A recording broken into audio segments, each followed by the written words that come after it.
তো গতদিনে আমরা যে টপিকগুলো শুরু করছিলাম সেটা হচ্ছে যে দ্রবণের প্রকৃতি নির্ণয়, হ্যাঁ, দ্রবণের পিএইচ এবং দ্রবণের প্রকৃতি নির্ণয়। এই ক্ষেত্রে এখানে দেখো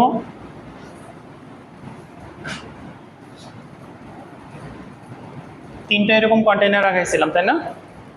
একটাতে আঁকাইছিলাম হচ্ছে যে দুর্বল অ্যাসিড CH3COOH, এটা ধরে নাও 100 মিলিলিটার আছে, 0.15 মোলার, এরকমই লিখছিলাম তো। তারপর এখানে সোডিয়াম হাইড্রোক্সাইড, এটা কত? আচ্ছা ধরো 40 মিলিলিটার, 0.1 মোলার।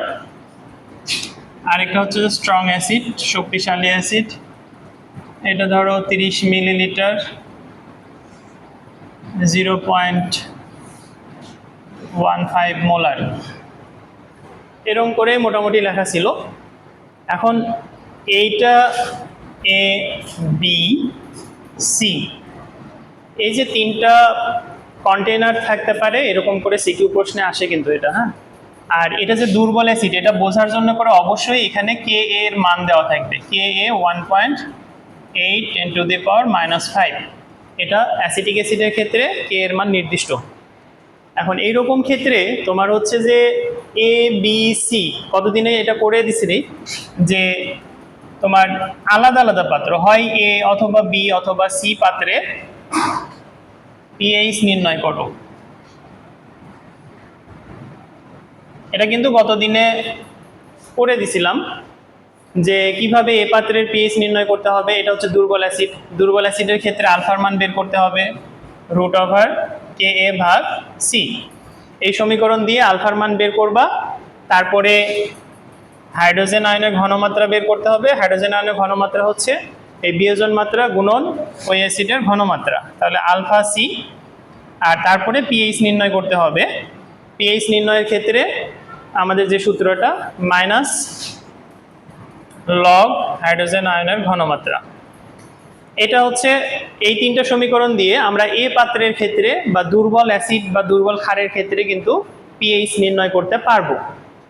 এখন বি পাত্রের ক্ষেত্রে যেটা বলছিলাম সব শেষে করে দিছিলাম, সেটা হচ্ছে যে যেহেতু এখানে ক্ষার আছে এবং সবল ক্ষার, দেখো বি পাত্রের ক্ষেত্রে এটা করে দিছি, সেই জন্য আমি দ্রুত টেনে যাচ্ছি।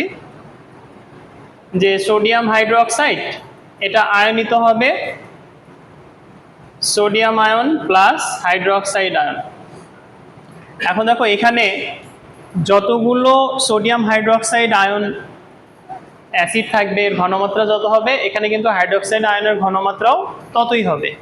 এটা 1 মোলার যদি হয়, এটাও 1 মোলারই। মোল না লিখে আমরা মোলারিটি লিখতে পারি ঘনমাত্রা বোঝাতে। এটা 1 মোল, মোলারিটি 1।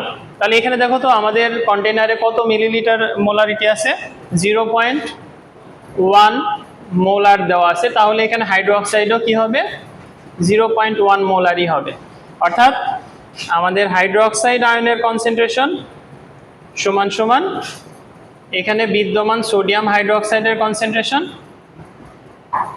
তাহলে এখানে যত থাকবে 0.1 মোলার। ঠিক আছে, তাহলে পিএইচ নির্ণয় করতে বলছে কিন্তু পিওএইচ না, কিন্তু আমরা কিন্তু ওএইচ এর ঘনমাত্রা থেকে পিএইচ নির্ণয় করতে পারবো না।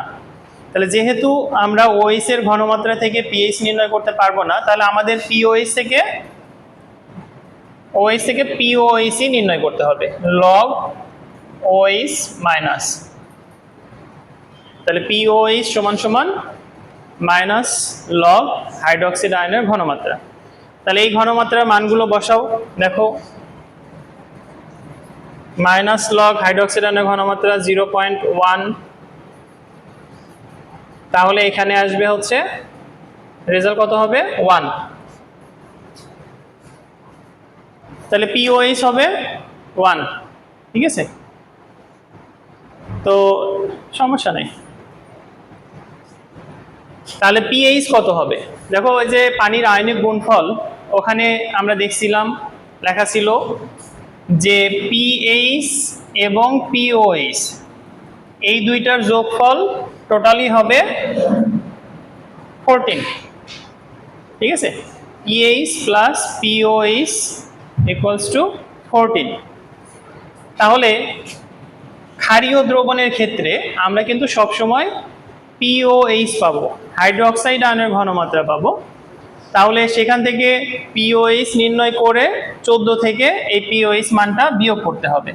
তাহলে 14 বিয়োগ পিওএইচ ইকুয়ালস টু 14 মাইনাস 1 13। তোমরা জানো যে সচরাচর পিএইচ এর মানগুলো 0 থেকে 14-র মধ্যে হয়। আমরা ল্যাবরেটরিতে যে এগুলো ব্যবহার করে থাকি, দ্রবণগুলো ব্যবহার করে থাকি, সেগুলোর পিএইচ এর মাত্রারই হয়। তবে এর চেয়ে কমও হতে পারে, পিএইচ কিন্তু ঋণাত্মকও হতে পারে অনেক সময়। তো সেটা এখানে আর আলোচনার মধ্যে না নিয়ে আসি। তাহলে বি পাত্রের ক্ষেত্রে এরকম করে পিএইচ মান নির্ণয় করা সম্ভব। এরকম আলাদা, এটা হচ্ছে এ পাত্রের ক্ষেত্রে। এ পাত্রের ক্ষেত্রে এখন আরেকটা থাকলো হচ্ছে যে সি পাত্র। সি পাত্রটা কি? সবল অ্যাসিড। সবল অ্যাসিডের ক্ষেত্রে কেমনে করব সেটা একটু দেখায় দেই।